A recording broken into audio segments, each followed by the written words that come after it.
God morgen fra skogen igjen. Enten du stresser mye, eller ikke får sove nok. Naturen en god hjelp.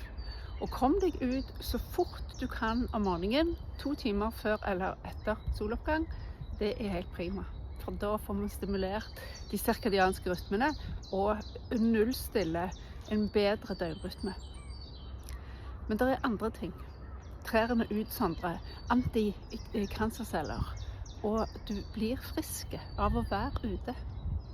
Men det viktigste i dag, 5 ting, de 5 sansene våre, for de alltid til stede i øyeblikket, uansett hvor stresset du Så hvis du legger merke til først 5 ting du ser, 4 ting du hører, 3 ting du kjenner på kroppen, 2 ting du smaker, 1 ting du lukter.